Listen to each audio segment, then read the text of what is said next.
अब भी जब मैं पढ़ाता हूँ तो अभी कह देने में कोई हर्ज नहीं है कि मुझे लगता है कि विकास क्लास में बैठे हुए हैं। ये जरूर है कि ऐसा गुरु होना हर किसी के बस की बात नहीं होती।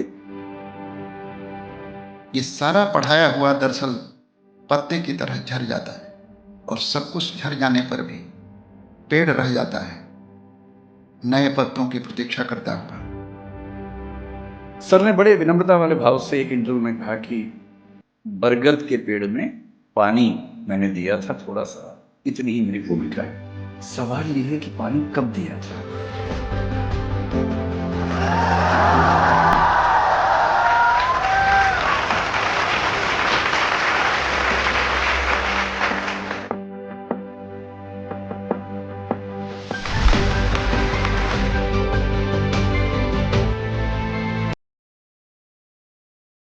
आपका भाषण भी जो आपने सुना वो भी मेरा नहीं था, वो भी यहां से।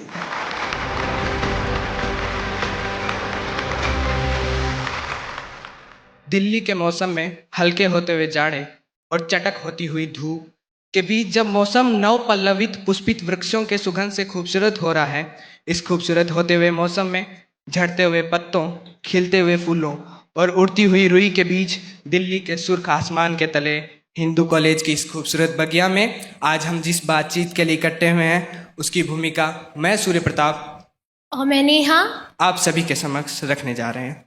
अब मैं प्रिंसिपल मैम अंजू श्रीवास्तव को आमंत्रित करूंगा।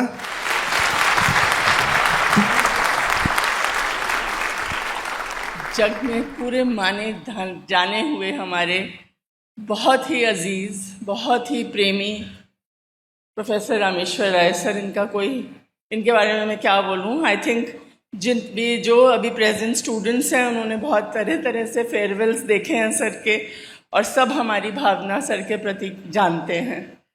दिव्यकृति जी जो हमारे खुद एलुमनस रह चुके हैं, और आज सभी आप जो उमड़ी हुई भीड़ है उसके एक विशेष आकर्षण है। जितने भी गणमान्य व्यक्ति आज आए हैं, प्रेजेंट शिक्षक, पुराने शिक्षक, प्रेजेंट स्टूडेंट्स, पुराने स्टूडेंट्स, आईएएस एस्पिरेंट्स, सबका हिंदू कॉलेज की तरफ से और मेरी तरफ से विशेष स्वागत और बहुत बहुत अभिनंदन। जो दो विशेष व्यक्ति स्टेज पे बैठे हैं, मुझे पता नहीं क्यों बिठाया गया, लेकिन जो दो विशेष व्यक्ति बैठे हैं जो एक रिलेशन का सिंबल हैं, गुरु और शिष्य का जो एक बेहद ही पायस रिलेशन है, बेहद गहरा और बहुत कुछ सिखाता हुआ रिलेशन है, उसको ये आज सिंबलाइज कर रहे हैं। दिल गदगद कर रहा है और अपना पुराना टाइम याद आ रहा है। ये रिलेशन जो दिख रहा है, आई रियली विश कि आज भी ये, आज तो है ही खैर ये, लेकिन जिसमें सर जो 40 साल इस कॉलेज को दिए हैं, और दिव्यकृति जी जिन्होंने अपने 90s में, जहाँ तक मैं ठीक समझी, 90s में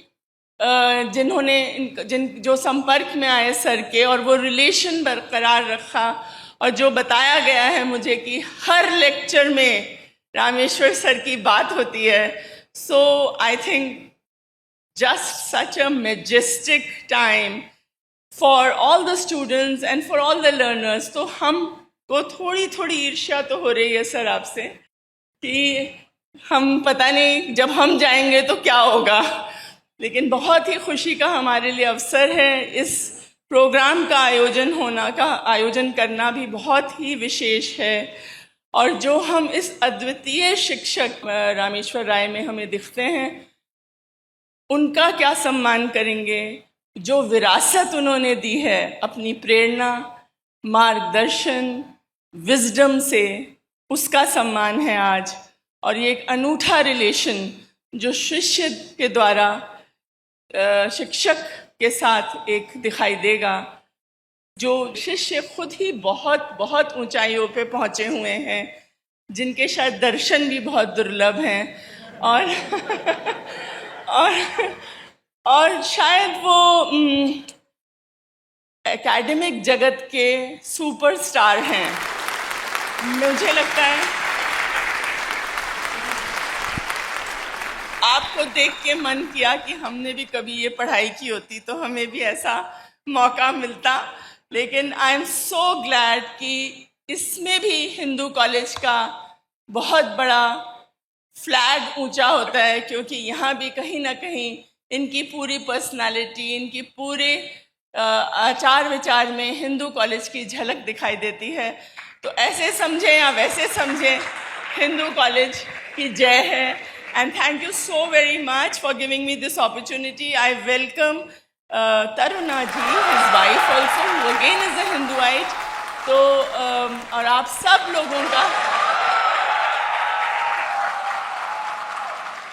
लोगों का पुनः स्वागत। और अब आप मज़ेदार बातें, किस्से सुनिए, और आपके भी बहुत बौछारें हैं क्वेश्चंस की।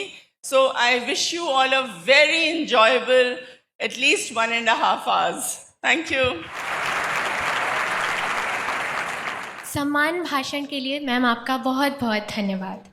हिंदू कॉलेज के प्रतिष्ठित मंच से बुनियाद द सिविल सर्विसेज सोसाइटी द्वारा संवाद गुरु शिष्य वार्ता का आयोजन किया जा रहा है।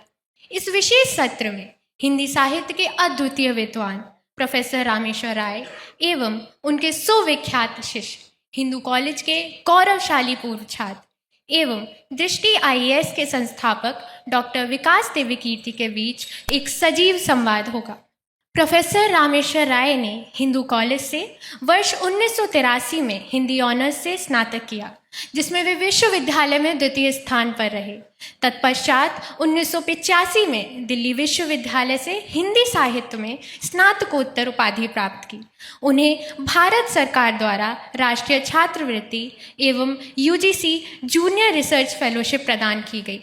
उनकी प्रमुख अनुसंधान एवं अध्यापन कृतियाँ भक्ति काव्य, आधुनिक कविता एवं उपन्यास साहित्य है।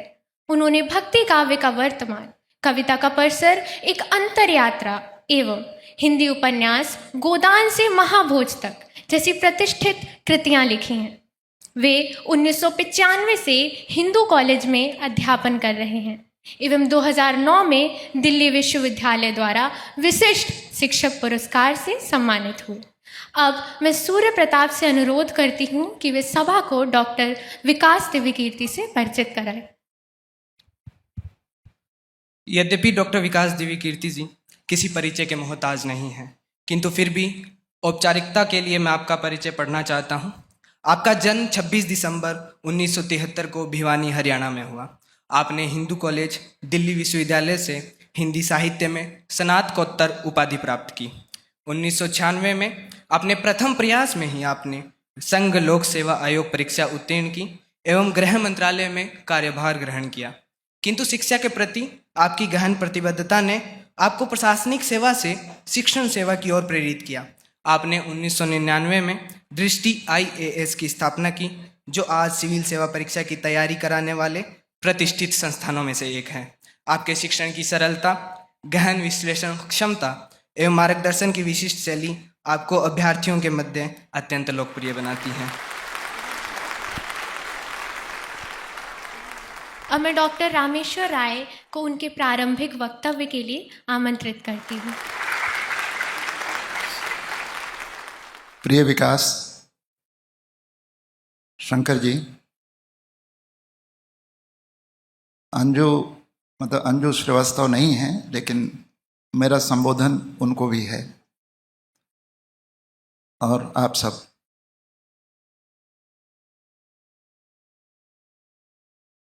सबसे पहले तो विकास और मुझ में जो अंतर है, यहाँ से मैं शुरू करना चाहता हूँ। मैं जानता हूँ कि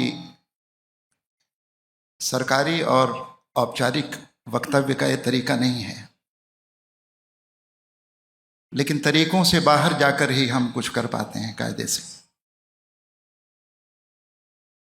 विकास और मुझ में बुनियादी अंतर ये है कि विकास उतनी आसानी से उपलब्ध नहीं है।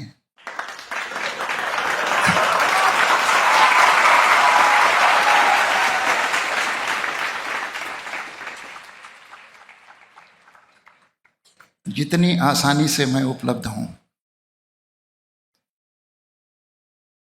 मैं जो कह रहा हूं उसको अविधा में नहीं, थोड़ा संकेत में लिया जाए। जगत गुरु शंकराचार्य के गुरु थे गोविंदनाथ। आप कल्पना करें कि जगत गुरु शंकराचार्य गोविंदनाथ के साथ बैठे हों तो शंकराचार्य के दिमाग में क्या चल रहा होगा। मैं विकास की दुविधा को और परेशानी को समझ पा रहा हूं। वो जब मंच पर आएंगे तब ये दुविधा आपको दिखाई पड़ेगी। अध्यापन के लगभग 38 वर्ष हो गए हैं मुझे। गूगल वगैरह से जो लोग परिचय पढ़ देते हैं वो गलत वलत भी पढ़ देते हैं। तो मैंने 1988 से पढ़ाना शुरू किया और 1989 में इस कॉलेज में आया। अपने 38 वर्षों के अध्यापन में जिस विद्यार्थी को मैंने सबसे संकोची पाया,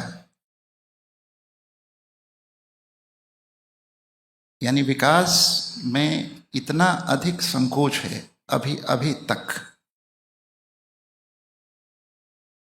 मैं कई बार हैरान होता हूं और फिर ये निष्कर्ष निकालता हूं कि एक विद्यार्थी का संकोच ही एक शिक्षक को बड़ा बनाता है।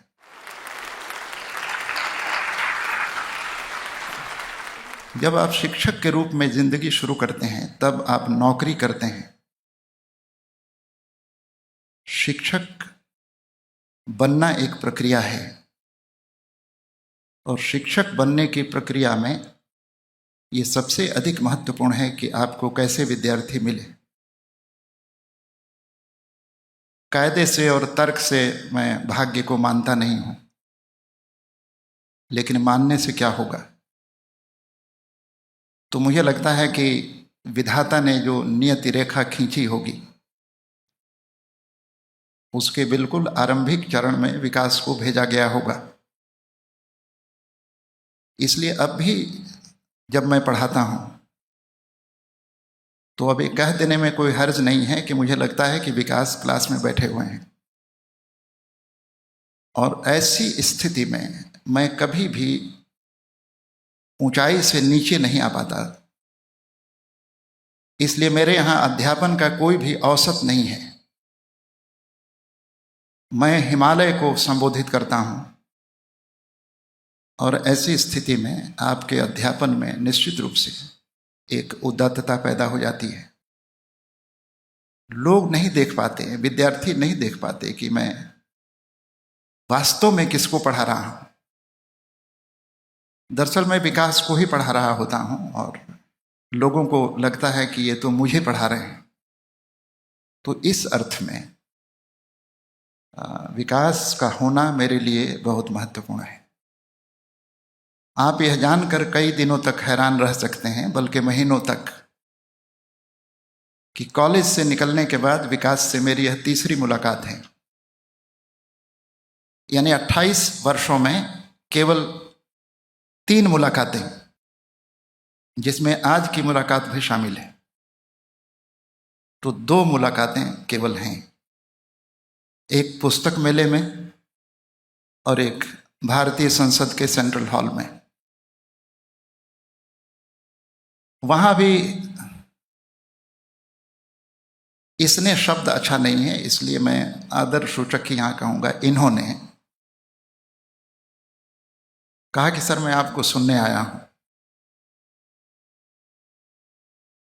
तो इस दृष्टि से आज का दिन एक तरह से दिल्ली के स्तर पर कुंभ जैसा है।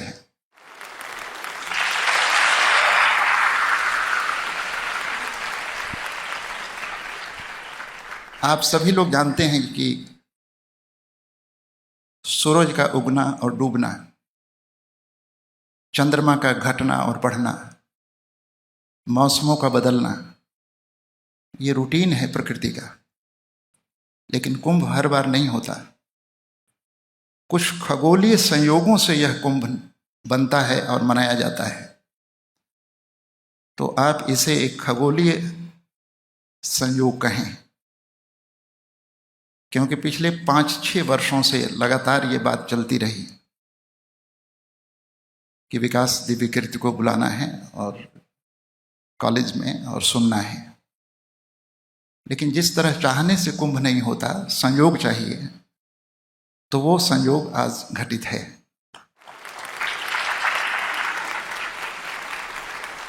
मैं चाहता हूं और मैं जानता भी हूं कि आप लोग विकास को सुनना चाहते हैं, लेकिन 2 बातें मैं आपसे कहना चाहता हूं। एक तो शिक्षक के बारे में। मोटे तौर पर हमारी इस व्यवस्था में शिक्षक की भूमिका, हमारे कई साथी बैठे हैं और मैं दरख्वास्त करता हूं, उम्मीद करता हूं कि वो बुरा नहीं मानेंगे। शिक्षकों की भूमिका बुनियादी तौर पर एक तरह से कुरियर बॉय की है। पैकेट किसी ने भेजा है, आपको कॉल बेल दबा करके पैकेट डिलीवर करना है।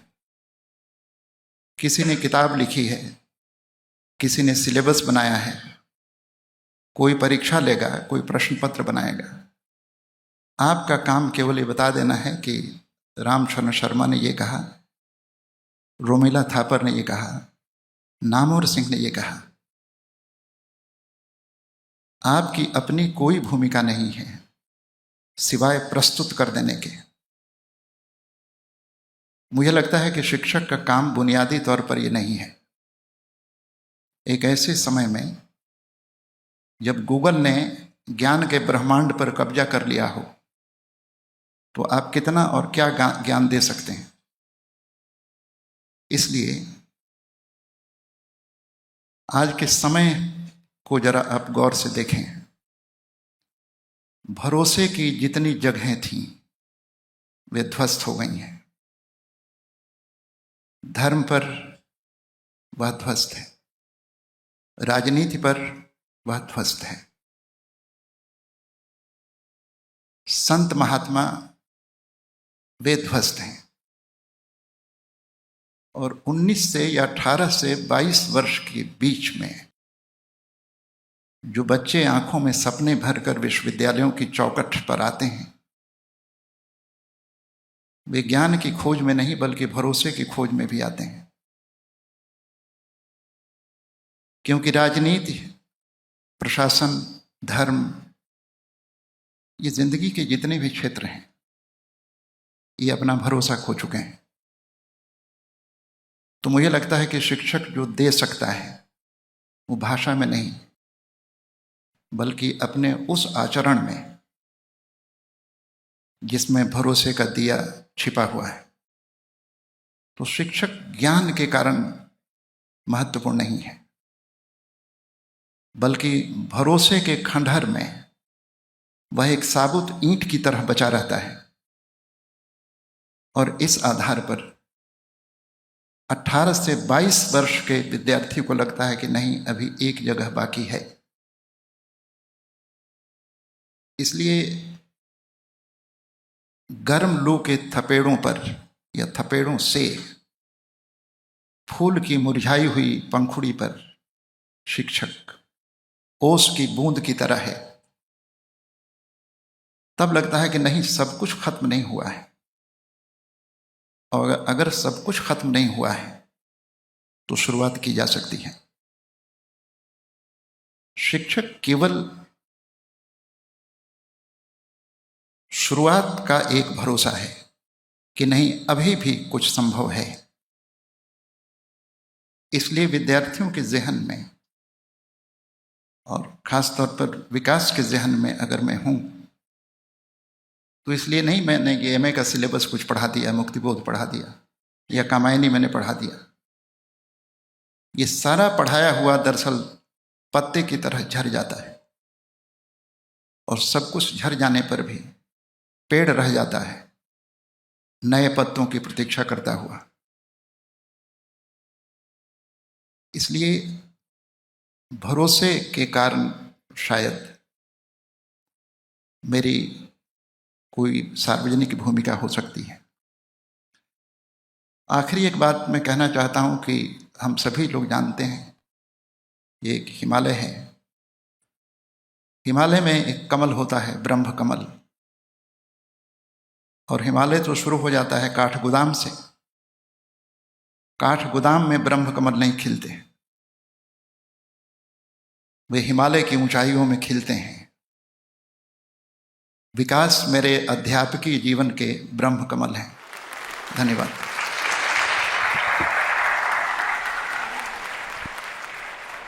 विराट क्षितिज के समान फैले सर के शैक्षणिक करियर में न जाने कितने ही विद्यार्थी तारों की तरह टांके हुए हैं। और इसी पर मुझे मीर का एक शेर याद आता है, शागिर्द हैं हम मीर से उस्ताद के रासिक, उस्तादों का उस्ताद है उस्ताद हमारा।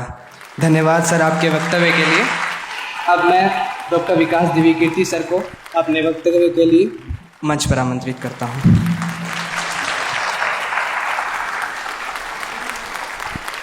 सबसे पहले हिंदू कॉलेज के उन सभी व्यक्तियों को धन्यवाद जिन्होंने मुझे बुलाया। ऐसी अफवाह मंच पर फैली हुई है कि मुझे 5-6 साल से बहुत बुलाया जा रहा था और मुझसे मिलना बड़ा मुश्किल काम है, मुझे बुलाना बड़ा मुश्किल काम है, लेकिन दरअसल ऐसा था नहीं। ये ज़रूर है कि मैं बहुत संकोची हूँ व्यक्तिगत जीवन में, और जैसे ही मुझे कोई बुलाता है मैं सोचता हूँ कि कैसे मैं मना करूँ, कैसे कोई ठोस वजह बताऊँ कि मुझे न जाना पड़े, और बता भी देता हूँ, आमतौर पे बच जाता हूँ। पर जो बातें हमारी टीम को एकदम स्पष्ट हैं, उनमें से एक बात यह है कि जो 2 कॉलेज मेरे दिल्ली विश्वविद्यालय में हैं, एक जाकिर हुसैन कॉलेज और एक हिंदू कॉलेज, यहाँ से जब भी निमंत्रण आएगा मैं मना नहीं करूँगा। तो पिछले साल सच में कोशिश हुई, इसी सोसाइटी के जो अध्यक्ष थे, आदित्य तोमर उनका नाम था, वो मिलने भी आए, मैं भी मिला। अच्छा, वाग्मी से थे। हाँ 2 सोसाइटीज़, वाग्मी और बुनियाद से लगातार ये प्रक्रिया चल रही थी। तो पिछले साल कुछ ऐसा हुआ कि जब वो चाह रहे थे तब मैं दिल्ली में नहीं था, देश में नहीं था। जब मैं यहाँ था तो शायद यहाँ कोई तिथि बन नहीं पाई थी। इतनी सी बात थी, ऐसा नहीं था कि मतलब मैं उपलब्ध नहीं हूँ। मैं आप सबके सामने खुल के कह रहा हूँ कि हिंदू कॉलेज के लिए मैं हमेशा उपलब्ध हूँ। तो और हिंदू कॉलेज में आना, हिंदू कॉलेज का एहसान मुझ पे है, न कि मेरा कोई एहसान है यहाँ आने पर। इसलिए मैं लगभग 30 साल के बाद इस कॉलेज में आया हूँ। 1 साल मैं यहाँ पढ़ा हूँ, 1994 से 1995 MA फाइनल में। उस समय डॉक्टर हरीश नवल यहाँ के HOD थे। मुझे थोड़ी सी खांसी की दिक्कत है, बीच बीच में आपको कर्कश आवाज़ें सुनने को मिलेंगी। उसके पहले मैं जाकिर हुसैन कॉलेज में 3 साल ग्रेजुएशन कर रहा था, हिस्ट्री ऑनर्स मैंने किया था। फिर MA हिंदी साहित्य लेने का फैसला हुआ तो जाकिर हुसैन इवनिंग पूरे विश्वविद्यालय में एक ही जगह एडमिशन हो पाया, क्योंकि ग्रेजुएशन में मेरे पास हिंदी साहित्य नहीं था। वहाँ मैंने 1 साल पढ़ाई की। प्रोफेसर सुधीश पचौरी बहुत प्रसिद्ध अध्यापक है, वो वहाँ थे। प्रोफेसर कमल किशोर गोयनका वो वहाँ थे। फिर 1 साल के बाद मैंने, इसलिए कि एक तो मैं रहता था इसी कैंपस में, हिंदू कॉलेज पास भी था, इसलिए भी कि हिंदू कॉलेज की ख्याति थी हिंदी विभाग में कि सबसे अच्छा अध्यापन अगर होता है तो वहीं होता है। माइग्रेशन लेके आया था। हरीश नवल सर ने मुझे 1-2 डिबेट्स में सुना था, तो वो मुझे पसंद करते थे। मैंने उनसे आग्रह किया तो उन्होंने पूरी मदद की। तब तक मुझे सर के बारे में अंदाजा नहीं था। क्लासेस करने में मेरी रुचि बहुत कम थी, बहुत ही कम। अब क्योंकि मुझे इलेक्शन या कोई सरकारी नौकरी नहीं करनी है तो मैं बिना बात के झूठ क्यों बोलूं। मैंने 3 साल की ग्रेजुएशन में कुल 3 क्लासेस की थी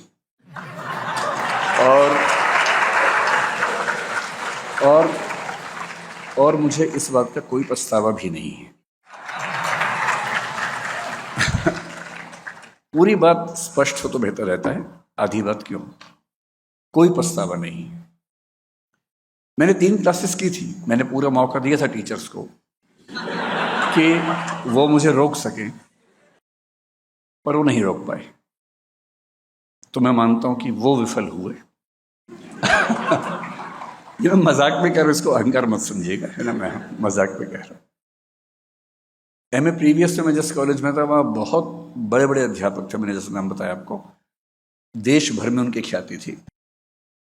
मैं उनसे मिलता भी था, पर क्लास में कभी नहीं गया, क्योंकि मुझे क्लास के नाम से ही अरुचि थी। क्लास के 40, 45, 50 मिनट मुझे लगता था कि कैसे ये समय बीते। फिर मैं फाइनल में आया। मैंने एमए के दौरान विश्वविद्यालय में शायद 5-7 क्लासेस की होंगी।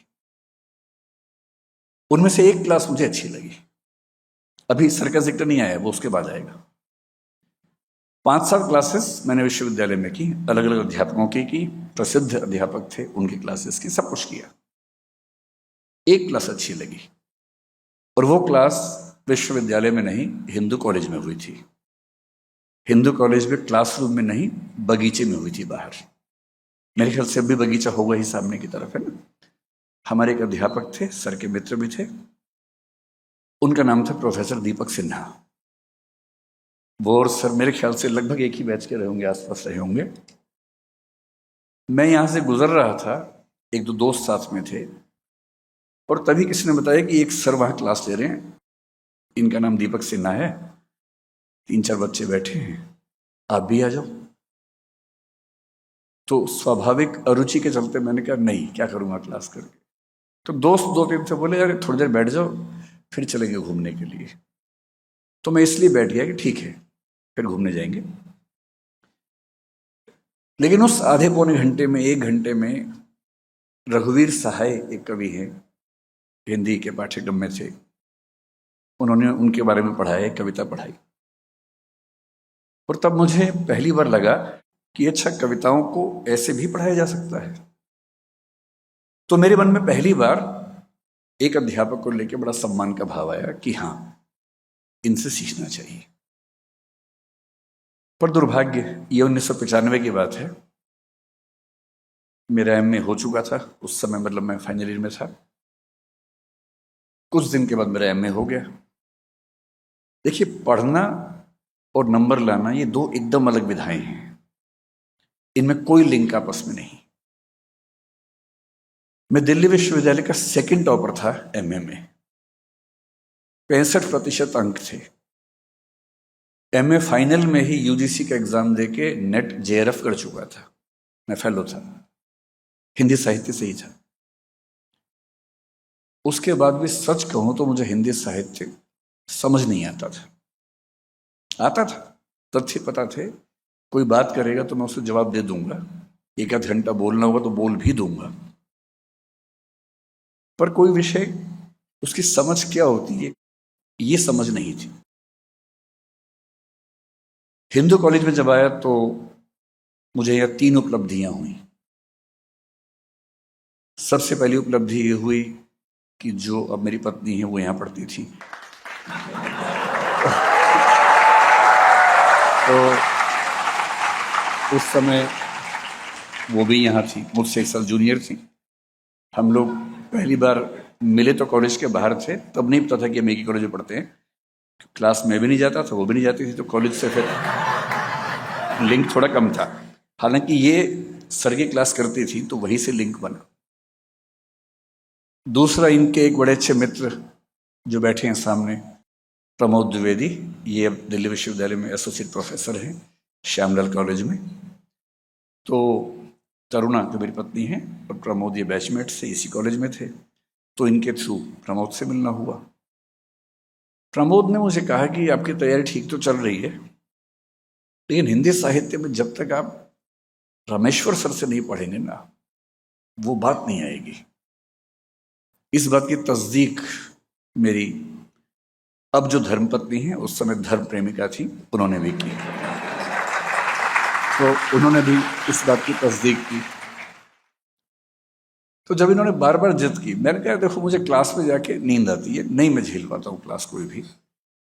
मैं कई टीचर से पढ़ के इतनी अरुचि डेवलप कर चुका था कि इच्छा नहीं होती थी क्लास में जाने की। इन्होंने बहुत जोर दिया कि नहीं एक बार आप एक क्लास कर लीजिए, अच्छा लगेगा, वो टॉपिक पढ़िए जो यूपीएससी में भी आता है। तो मैंने उस भयानक दबाव में 1-2 क्लासेस करने का फैसला किया ताकि मैं इनको मतलब नज़र मिला सकूं कि मैंने कोशिश की थी, अध्यापक को मौका दिया था मैंने। कोई ऐसा ना समझे, सर धृष्टता के लिए माफ़ करते रहिए कि मैं थोड़ा हंसी मजाक कर बैठता हूँ। तो फिर मैं सर की क्लास में आ गया तो उसके बाद की सारी चीज़ें इतिहास हैं। मुझे लगता है कि मुझे बचपन से पढ़ना चाहिए था, पर मैं विद्यार्थी जीवन में बहुत ही चंचल, बहुत ही अगंभीर किस्म का व्यक्ति रहा। स्कूल में, कॉलेज में भी मैं अपने जिले का टॉपर था स्कूल के समय। ऐसा नहीं कि मेरे नंबर नहीं आते थे, नंबर आते थे मेरे।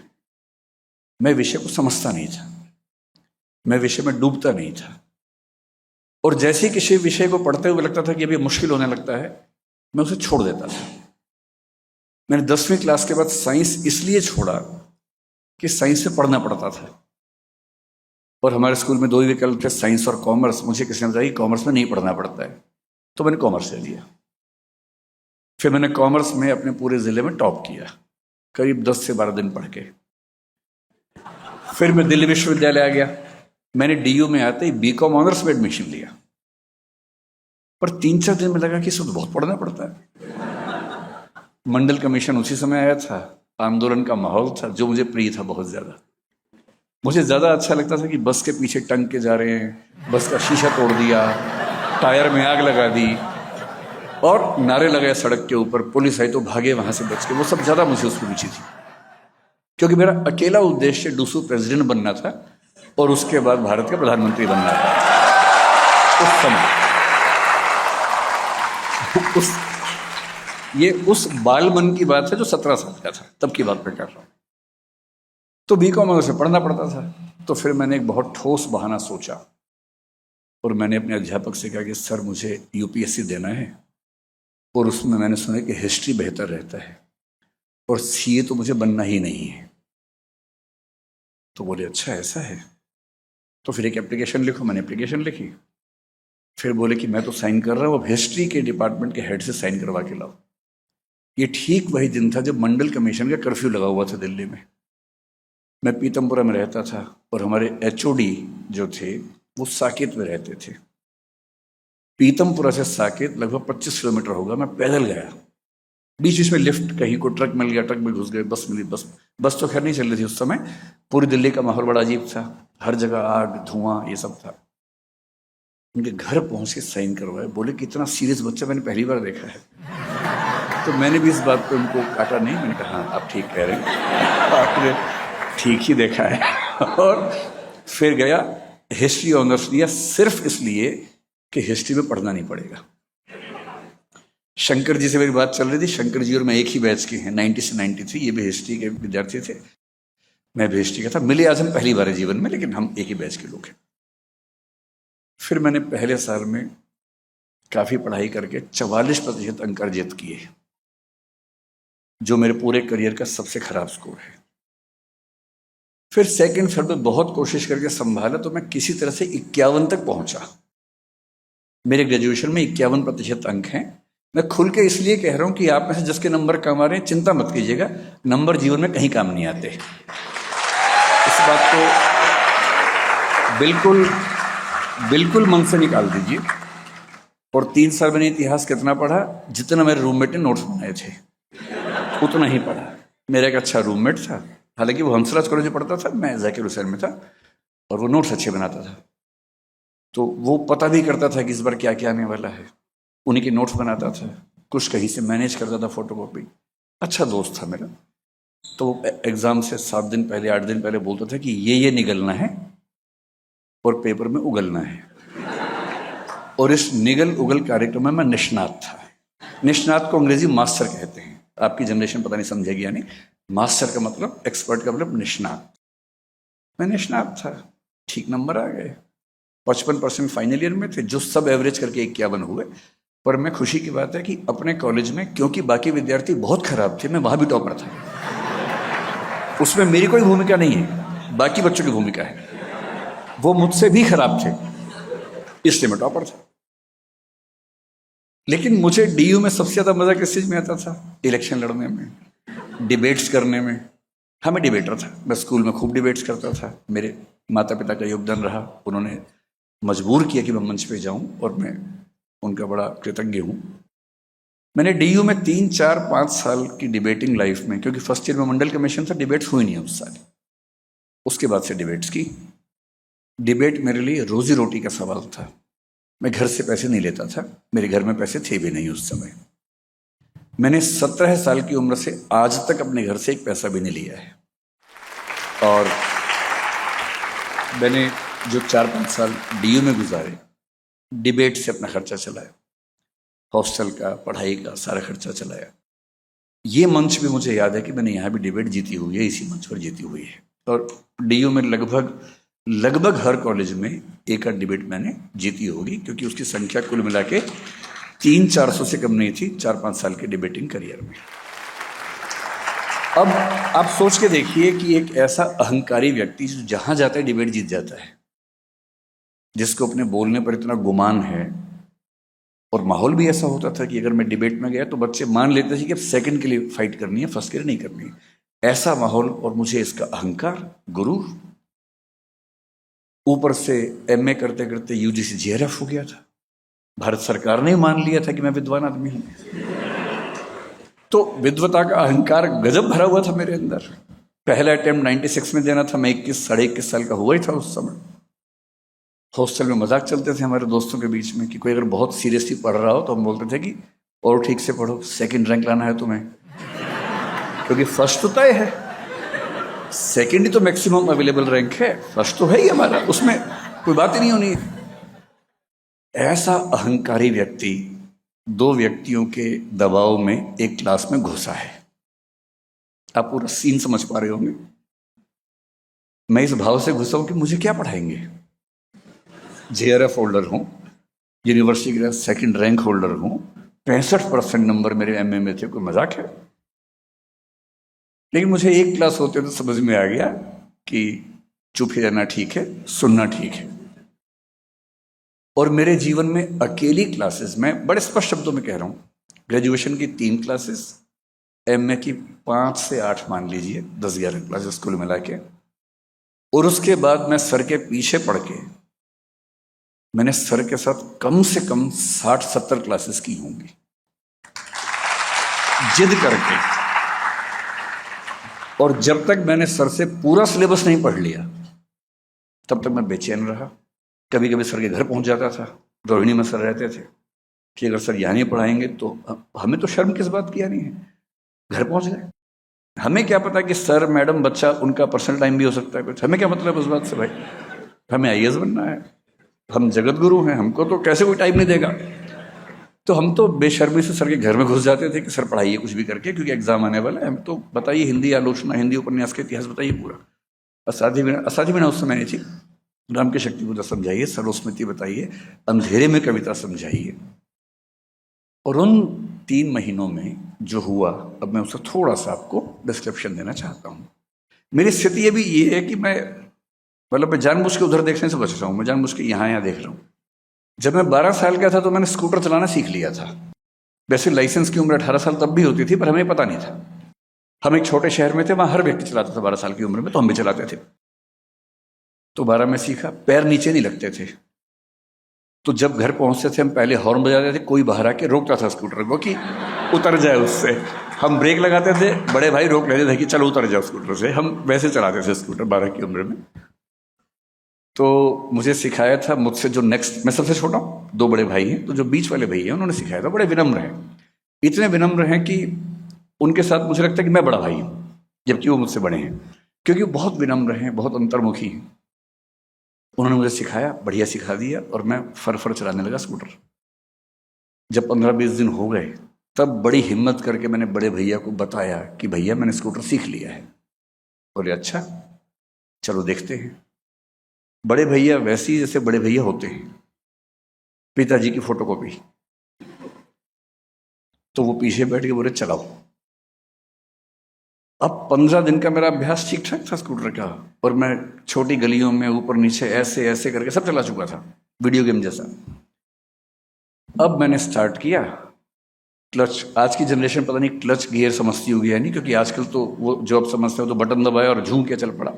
उस समय ऐसा नहीं होता था। उस समय पहले स्टार्ट करना अपने आप एक प्रोसेस था, किक मारनी पड़ती थी, फिर क्लच दबाएंगे, पहला गियर लगाएंगे, फिर धीरे धीरे क्लच छोड़ना, उसी गति से स्पीड देनी है।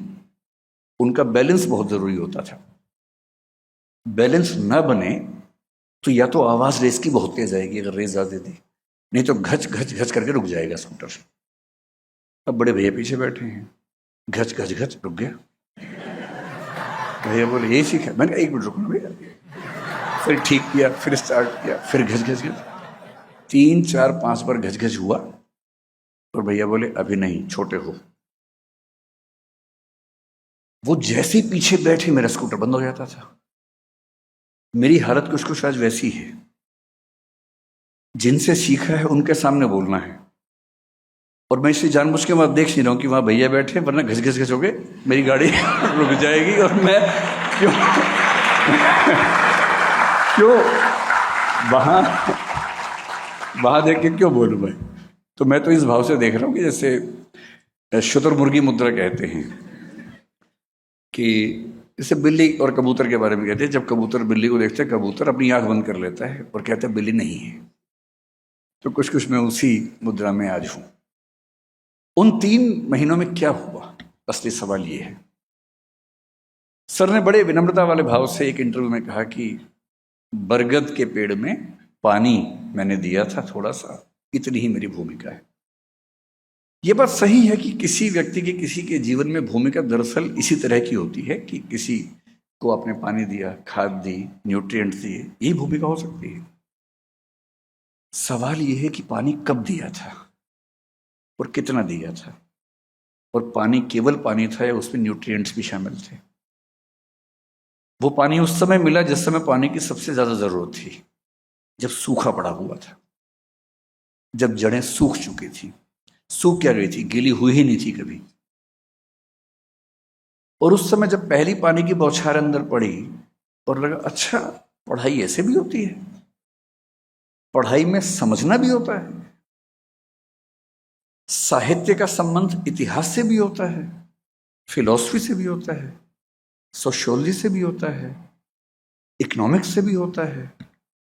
इकोनॉमिक्स तय करती है कि साहित्य कैसा होगा किसी देश का, किसी समाज का।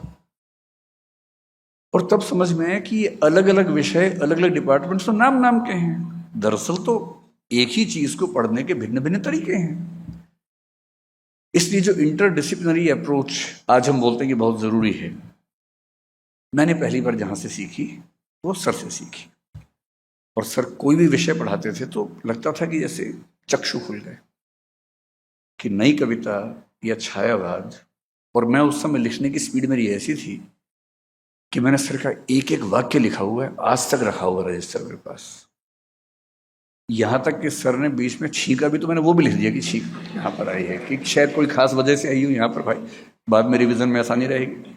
मजाक भी किया, साइड में मजाक भी लिख लिया कि ये मजाक को कोई लिंक होगा इसके साथ, वो मजाक भी याद रहना चाहिए।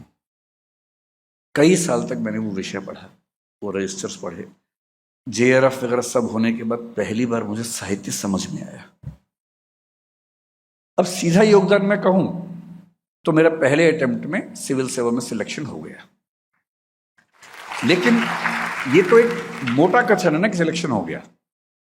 इसमें सूक्ष्म कथन ये है कि 2 वैकल्पिक विषय होते थे मेरे पास, हिंदी साहित्य था और समाजशास्त्र था। दोनों का 600 नंबर का पेपर था। अगर मैं ये कहूं कि मेरा उन दोनों विषयों से सिलेक्शन हो गया तो ये अधूरी बात है, जब तक मैं ये ना बताऊं कि समाजशास्त्र में 600 में से 247 नंबर थे और हिंदी साहित्य में 600 में से 343 नंबर थे। और इस अंतर की एकमात्र वजह यह थी कि मैंने सर की क्लास से पढ़ाई की थी। इससे मैं कैसे कैसे कह दूं कि कोई योगदान नहीं है, या बरगद में केवल पानी का योगदान है? उस पानी में कितना पोटेशियम था, कितना मैग्नीशियम था, कितना नाइट्रोजन था या नाइट्रेट था, ये भी तो देखना पड़ेगा। लेकिन ये फिर भी ठीक है। मेरे लिए सिविल सेवक बनना ना मुझे पहले बहुत रोमांच था ना बाद में रहा। मैं तो हरियाणा से हूँ, जहाँ आईएएस का मतलब उस समय लोग समझते भी नहीं थे। अब तो समझने लग गए हैं, तब नहीं समझते थे। तब बोलते थे कि अरे ना, पटवारी बनते तो अच्छा रहता, वो ऐसा भाव रहता था। तो मुझे नौकरी से लगाव भी नहीं था। मैंने फिर नौकरी छोड़ भी दी, पढ़ने पढ़ाने की इच्छा हुई। जो असली योगदान है वो दूसरा है। ये तो छोटी बात थी, नंबर आ गए, नोट्स मैंने पढ़ लिए, याद कर लिया, लिख दिया, नंबर आए। बड़ी बात है, एक अच्छी नौकरी मिली, उसका सम्मान आज तक मुझे हर जगह मिल जाता है कि सिविल सर्वेंट रहे हैं, जैसे पता नहीं क्या बात हो गई, लेकिन सम्मान मिल जाता है। उसके बाद मेरे अंदर एक भूख पैदा हुई। जो व्यक्ति विश्वविद्यालय में केवल इलेक्शन लड़ने के लिए आया हो, उसकी इलेक्शन से अरुचि हो गई। जिसका पर्पस रहा हो कि डूसू प्रेसिडेंट, उसके बाद दिल्ली का सीएम, फिर भारत का पीएम बनना है, उसको पार्षद, विधायक और सांसद होने से अरुचि पैदा हो गई। और रुचि किससे से पैदा हो गई? पढ़ने से। अब मुझसे लोग पूछते थे जीवन में क्या करना चाहते हो? पढ़ना चाहता हूं। मैंने यूपीएससी में 2-3 विषय सिर्फ इसलिए बदले कि इसी बहाने इसे पढ़ लूंगा। हालांकि ऐसा करने से मेरी सफलता और मुश्किल होती गई, पर चाहिए किसको थी? नहीं चाहिए थी। समाजशास्त्र पढ़ा, दिमाग खुल गया। फिलॉसफी पढ़ा, दिमाग खुला। पॉलिटिकल साइंस पढ़ा, बाद में एलएलबी किया, लॉ किया, सब कुछ पढ़ने का मन किया। आज भी पढ़ता हूं।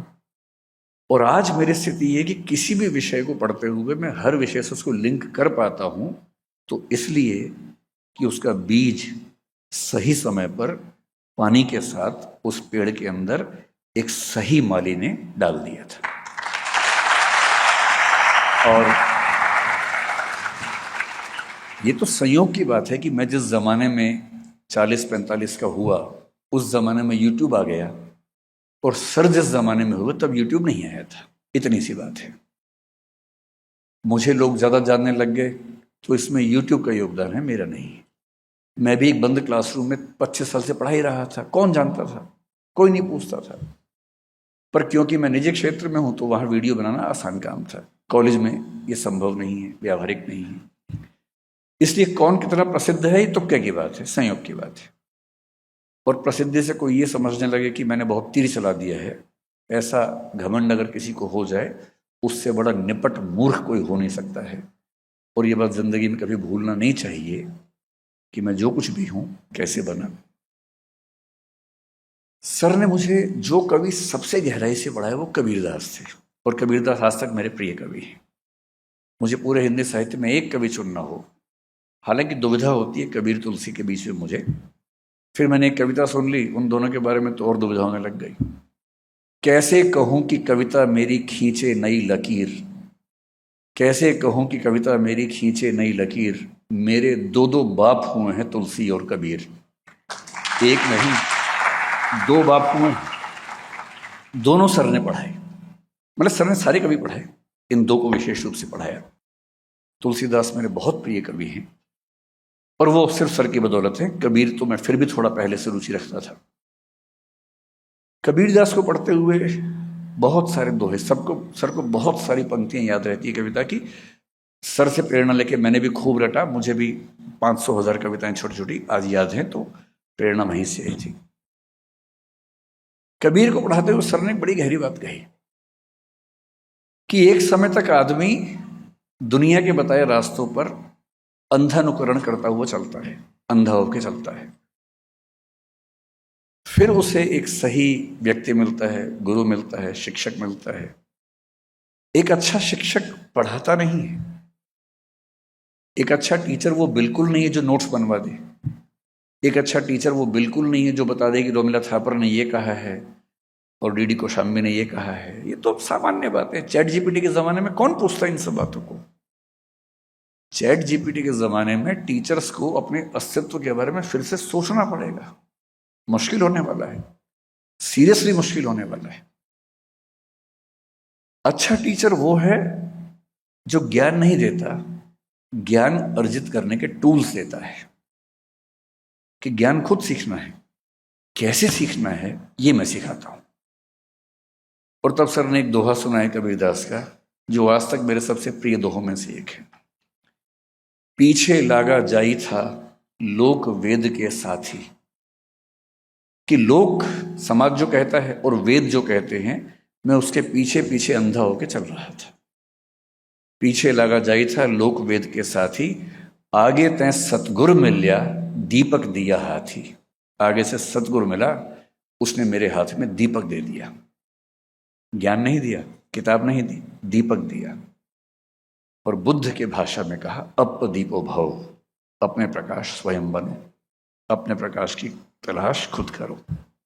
तब मुझे लगने लगा कि जिन बने बनाए रास्तों पर मैं चल रहा हूं, उससे पहले मेरी विचारधारा एकदम निश्चित थी। मैं आरएसएस का कट्टर समर्थक था, घोषित मेंबर नहीं था लेकिन समर्थक था। अयोध्या आंदोलन में मुझे जाने की बड़ी इच्छा थी, मैं जा नहीं पाया, बड़ा दुख था मुझे इस बात का।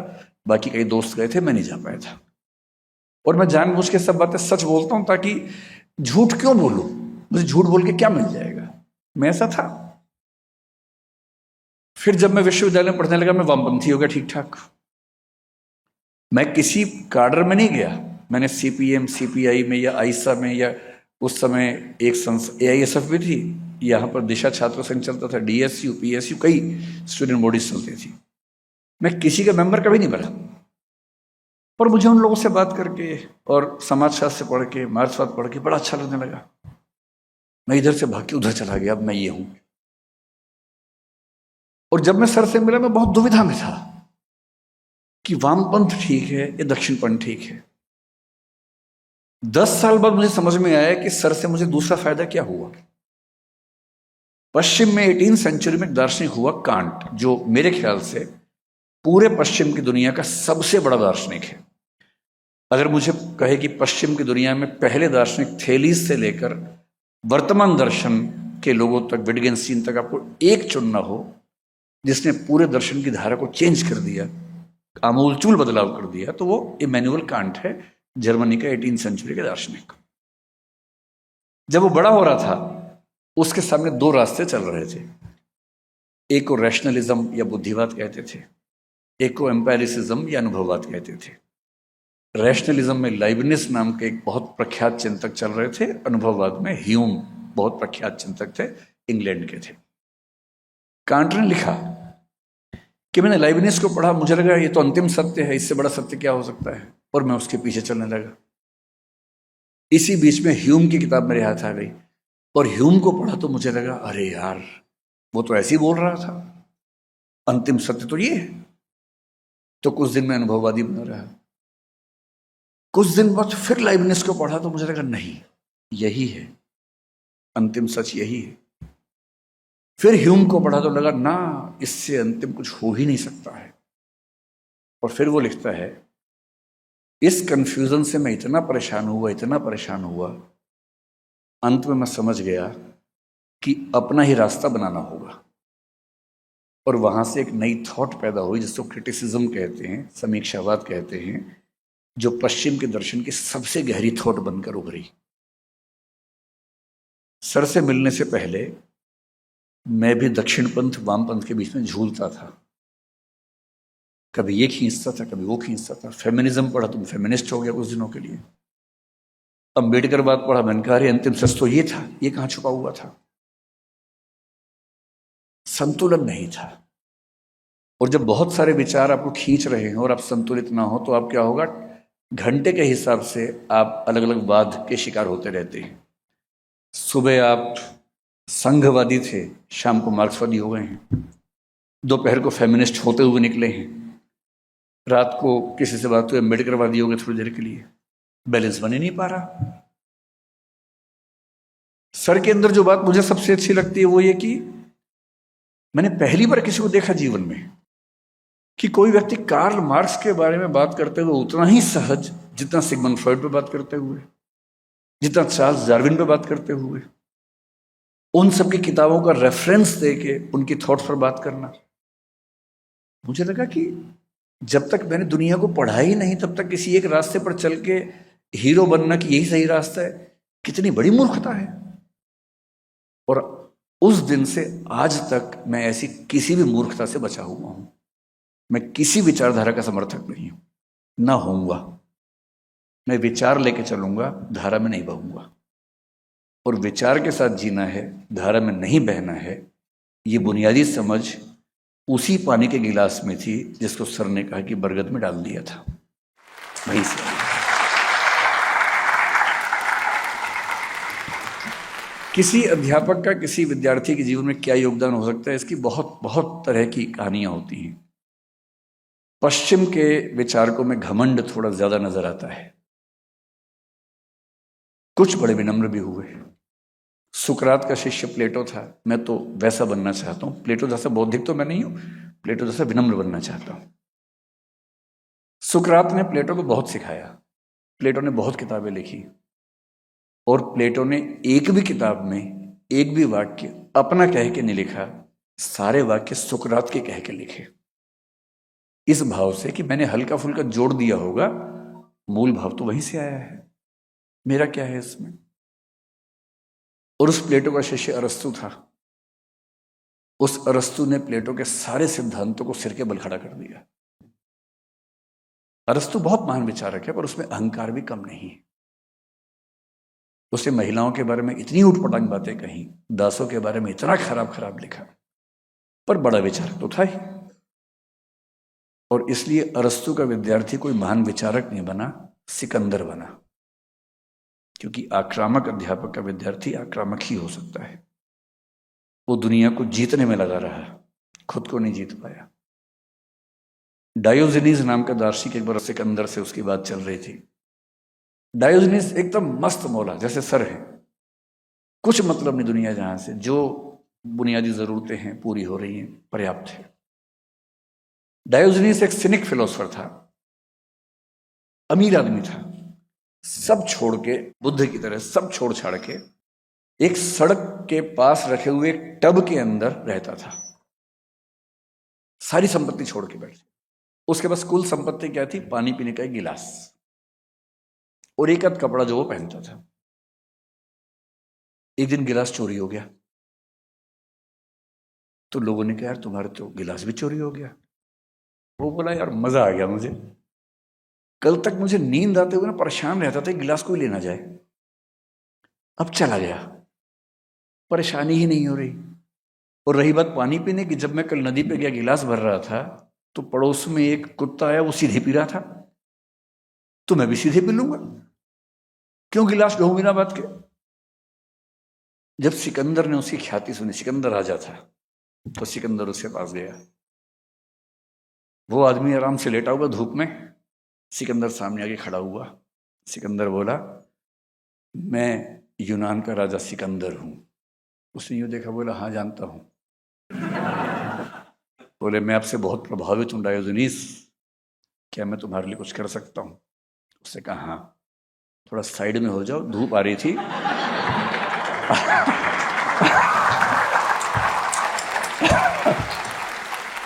आपने बिना बात के धूप रोक ली है, साइड में हो जाइए, और धूप अच्छी तो आप भी लेट जाइए साथ में, क्या दिक्कत है? तो सिकंदर बोला कि डायोजनीस मैं आपसे बहुत प्रभावित हूं, मैं भविष्य में आप जैसा बनना चाहता हूं। उससे कि भविष्य में क्यों, आज ही बन जाओ, सब छोड़ के और लेट जाओ इसमें, ऐसा क्या करना है? उसने कहा नहीं, अभी मैं विश्व विजय अभियान पर जा रहा हूं, वापस आगे बढ़ूंगा। तो उसने कहा सिकंदर नोट कर लो, दुनिया को जीतने की इच्छा रखने वाला खुद को कभी नहीं जीत पाता है। अगर दुनिया को जीतने की इच्छा से मुक्त हो जाओ तो यहां आना। और कहते हैं कि उसी ने कहा था जिस दिन तुम मरोगे उस दिन समझोगे तुम जीवन भर निरर्थक चीजों में उलझे रहे थे। और कहने वाले कहते हैं कि जब सिकंदर मरा उसके दोनों हाथ खाली थे, उसने उठा के दिखाए, जब मरा सिकंदर तो दोनों हाथ खाली थे। कविता की पंक्ति है। यूं तो सिकंदर के हौसले आली थे, जब मरा सिकंदर तो दोनों हाथ खाली थे। और ये कहानी बन गई कि अंततः डायोजनीस की जीवन दृष्टि ज्यादा बेहतर होती है। भारतीय परंपरा थोड़ी अलग है। पश्चिम में कार्ल मार्क्स मेरा प्रिय चिंतक लंबे समय तक रहा, अभी भी है, पर ये अजीब अहंकारी लोग हैं, समझ नहीं आता है। हीगल के दर्शन से उसने बहुत सीखा, ये मैंने सर से सीखा कि हीगल से उसने क्या सीखा।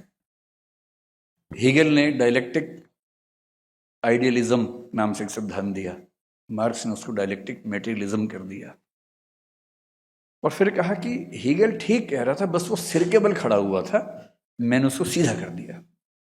अरे अपने गुरु के बारे में बात करने की तमीज है आपको भाई? आप दुनिया के बहुत महान चिंतक हैं, मान लिया, जिससे सीखा है उसके बारे में ऐसे बात करेंगे? और उसी मार्क्स से आगे चल के सीखा जॉर्ज लुकास ने, जहां से नियो मार्क्सिज्म पैदा हुआ। और जॉर्ज लुकास क्या कह रहा है? मार्क्स ने सब कुछ ठीक बोला था, बस वो सिर के बल खड़ा था, मैंने उसको सीधा कर दिया। सारे सीधा ही करने में लगे हुए एक दूसरे को। अरे भाई, सीखा है तो विनम्र रहो। मैं भारतीय परंपरा का बड़ा सम्मान करता हूं इस मामले में। यहाँ गुरु का महत्व भगवान के बराबर होता है। ये जरूर है कि ऐसा गुरु होना हर किसी के बस की बात नहीं होती, लेकिन अगर कोई सच में गुरु है, और गुरु शब्द का मतलब क्या होता है? जो हल्का ना हो। गुरु मतलब जिसमें गुरुत्व हो, खींचने की क्षमता हो, भार वहन करने की क्षमता हो, जिसमें वजन हो। गुरु शब्द का शाब्दिक अर्थ ये होता है। अगर कोई सच में गुरु मिलता है, मैं सौभाग्यशाली हूं कि मुझे एक मिले हैं। सर से मैं मिला पिछले 30 साल में 3 बार हूं, और मेरा एनुअल रिचुअल है, टीचर्स डे पे एक लंबा मैसेज बना के सर को भेजता हूं हर बार, और लिखता हूं कि सब कुछ आपसे लिया है, तुक्के मेरे लग गए हैं, लेकिन सारा का सारा लिया मैंने आपसे है। तो उसी रिचुअल से मेरा एक वार्षिक कृतज्ञता ज्ञापन कम से कम होता रहता है, और मुझे तसल्ली मिलती है कि मैं अपनी जिम्मेदारी निभा पा रहा हूं। भारतीय परंपरा में कबीर दास ने, जो कबीर सर के प्रिय कवि भी हैं, मेरे प्रिय कवि भी हैं, जब बैच खत्म हुआ तब मुझे कबीर के एक दोहे का मतलब और गहराई से समझ में आया। मैं फिर कह रहा हूं कि हिंदी साहित्य के नोट्स मैंने बना लिए थे, पढ़े, मैं सफल हो गया, नौकरी मिल गई, बड़ी बात है, फिर भी छोटी बात है, इतनी बड़ी बात नहीं। मैंने भी कई बच्चों को नोट्स बनवाए, पढ़ाया, उनमें से लोगों ने नोट्स याद किया, IAS बन गए। एक अर्थ में बड़ी बात है, पर यह बहुत बड़ी बात नहीं है। ठीक है, हो गया, ऐसी क्या खास बात है। कबीर बहुत परेशान होने के बाद गुरु से बोलते हैं कि मुझे बस मंत्र दो भाई, जीवन कैसे जीना है। तब शायद उनके गुरु ने कुछ मंत्र दिया, और तब कबीर लिखते हैं, सतगुरु हमसु रीझ कर कहया एक प्रसंग, बरस्या बादर प्रेम का भीज गया सब अंग। सतगुरु ने हमसे खुश होकर एक ऐसी बात कही, ऐसा लगा कि प्रेम का बादल फट गया हो और सारे अंग भीग गए। तो यहां प्रेम को ज्ञान कर सकते हैं। सतगुरु हमसु रीझ कर कहया एक प्रसंग, बरस्या बादर ज्ञान का भीज गया सब अंग। और वो जो एक इंटरडिसिप्लिनरी अप्रोच, जिज्ञासा, हर विषय को समझने की अकुलाहट, वो सब चीज़ें जब मिली, और मैं सोचता हूँ कि मैं कैसे धन्यवाद करूँ। पहली बार मुझे मौका मिला कि मैं सबके सामने ये सब बातें बोल सकूँ, वरना मैं अंतर्मुखी हूँ, सर मुझसे भी ज़्यादा अंतर्मुखी हैं। तो मैं सोचता हूँ कि अगर हम दोनों अकेले मिलें तो क्या होगा। हम 1 घंटा चुप बैठेंगे, फिर उठ के चले जाएंगे, क्योंकि मैं सर के सामने बोल नहीं सकता, सर वैसे ही काम बोलते हैं, तो कैसे क्या बात होगी उसके बाद। तो तुलनाओं में कहना हो तो अध्यापक की भूमिका एक तो होती है रत्नावली जैसी, तुलसीदास के साथ जो हुआ था। तुलसीदास बहुत महान कवि हैं, लेकिन शुरू से नहीं थे, पत्नी के प्रेम में अंधे थे। पत्नी के प्रेम में अंधा होना बुरी बात है कि अच्छी बात है, पता नहीं आज का जमाना क्या सोचेगा, लेकिन वहां ऐसा माना गया कि थोड़ा ज्यादा अंधापन हो गया था। इतने अंधे हो गए थे कि पत्नी एक दिन बोली कि मायके जा रही हूं, या भाईके जा रही हूं, मतलब भाई के घर जा रही हूं। अब इनकी बेचैनी का आलम ये कि मैं तो आज ही जाऊंगा, ससुराल चला जाऊंगा मिलने के लिए। रास्ते में नदी थी, उफनती हुई नदी, पुल टूट गया था बाढ़ से, कैसे जाएं। बेचैनी का आलम ये कि एक लाश तैर रही थी, उस पर चढ़ के पार करके पहुंच गए, लाश को नाव बना के पहुंच गए। फिर पहुंचे घर, बाहर से आवाजें दी, किसने खोला ही नहीं, आधी रात का समय था। ये पता था कि उनकी पत्नी सेकंड फ्लोर पे रहती है। एक रस्सी देखी, रस्सी चढ़ के पहुंचे सेकंड फ्लोर पे, नॉक किया, पति ने दरवाजा खोला, चौंक गई कि ये यहाँ कैसे पहुंचे, सेकंड फ्लोर पे कैसे आ गए। बोले रस्सी थी, उस पर चढ़ के आ गया। रस्सी, बाहर जाकर देखा रस्सी नहीं, सांप था वो। आदमी जब अंधा होता है प्रेम वासना में तो सांप पे चढ़ के सोचिए कोई जा रहा है। तब पति ने ऐसी फटकार लगाई, बोले जितनी आसक्ति मेरी देह से है उसकी 1% भी राम से होती ना, तुम्हारा जीवन बेहतर हो गया होता। वहां से टर्निंग पॉइंट आता है, वो जाते हैं चित्रकूट और उस चित्रकूट में रहना शुरू करते हैं, वहां रह के साधना करते हैं। तब राम और हनुमान से उनकी कहते हैं कि एक स्वप्न में मुलाकात होती है, वहां से रामचरितमानस पैदा होती है, हनुमान चालीसा पैदा होती है। अब रत्नावली से बाद में कोई पूछे आपका क्या योगदान है, वो कहे कि मैंने तो खाली डांटा था एक बार, या सर कह रहे खाली पानी डाला था थोड़ा सा। पर वो डांट कितनी क्रांतिकारी है, विद्योत्तमा न डांटती कालिदास को तो वो कभी कालिदास न बनता। एक मूर्ख किस प्रकार व्यक्ति बना रहता जीवन भर, विद्योत्तमा की डांट ने ही उसको कालिदास बनाया। और एक आखिरी उदाहरण जो मुझे सबसे प्रिय है, डॉक्टर अंबेडकर ने लिखा है। अंबेडकर ने जब 10वीं क्लास पास कर ली, वो अपने परिवार, संयुक्त परिवार, अपने पूरे मोहल्ले के पहले व्यक्ति थे जिसने 4थी क्लास पास की थी। 4थी क्लास पास हुई तो बड़ा मतलब माहौल बन गया कि किसी बच्चे ने 4थी क्लास पास की है, ऐसा परिवार था उनका। करते करते 10वीं क्लास पास कर ली। जब 10वीं क्लास पास कर ली तो उनके एक अध्यापक थे, डॉक्टर कृष्ण जी अर्जुन केलुस्कर कहते हैं उनको। केलुस्कर जी ने कहा कि तुम पढ़ने में इतने अच्छे हो, अपने समाज में सबसे अलग हो, शायद ही कोई बच्चा है जो इतना गहराई से पढ़ता है, मैं तुम्हें एक किताब देता हूं पढ़ने के लिए। अपनी लिखी हुई एक किताब दी जिसका नाम है गौतम बुद्धाचे चरित्र, मराठी किताब है। 1907 की बात है, 1898 में किताब लिखी थी उन्होंने। 1907 में अम्बेडकर ने 10वीं क्लास पास की तो वो किताब दी। मराठी में गौतम बुद्ध की जीवनी है। और गौतम बुद्ध की जीवनी एग्जैक्टली वो नहीं जो हम सुनते हैं, उसमें कुछ कुछ थोड़े चेंजेस हैं। वो कभी चेंजेस विस्तार में बात करेंगे उसके बारे में, मौका मिलेगा तो। डॉक्टर अम्बेडकर क्या कहते हैं, वो लिखते हैं कि मेरे जीवन का टर्निंग पॉइंट वो किताब थी। वो किताब मुझे ना मिलती तो मैं वो ना होता जो आज दुनिया मुझे जानती है। इसलिए एक महान अध्यापक वो होता है जो अपने विद्यार्थी के अंदर जिज्ञासा पैदा करे, अपने विद्यार्थी को अंतर्दृष्टि दे, अपने विद्यार्थी को एक बेहतर मनुष्य और बेहतर साधक बनने में प्रेरणा दे। इन्हीं शब्दों के साथ ये कहते हुए कि मैं कितना भी कह लूं उस एहसान के नज़दीक भी नहीं पहुंच पाऊंगा जो मुझ पे है। भाषा की अपनी सीमा होती है, उन सीमाओं के तहत जो कहना संभव था वो मैंने कहा। असाध्य वीणा कविता में अज्ञेय का प्रियंवत जब वीणा बजा देता है तो लोग उसको थैंक यू बोलते हैं कि आपने कमाल कर दिया, आज तक कोई नहीं बजा पाया, आपने वीणा बजा दी। तो वो ईमानदारी से कहता है पूरी सभा के सामने, श्रेय नहीं कुछ मेरा, मैं तो डूब गया था स्वयं शून्य में। वीणा के माध्यम से अपने को मैंने सब कुछ को सौंप दिया था। सुना आपने जो वह मेरा नहीं, न वीणा का था, वह तो सब कुछ की तथता थी। वह महाशून्य, वह महामौन, अनाप्त, अद्रवित, अप्रमेय, शब्दहीन जो सब में गाता है। और कविता की अंतिम पंक्ति है कि उठ गई सभा, सब अपने अपने काम लगे, युग पलट गया। मैं भी अंतिम पंक्ति यही कहूंगा, आज का भाषण भी जो आपने सुना है वो भी मेरा नहीं था, वो भी यहां से आया है। धन्यवाद।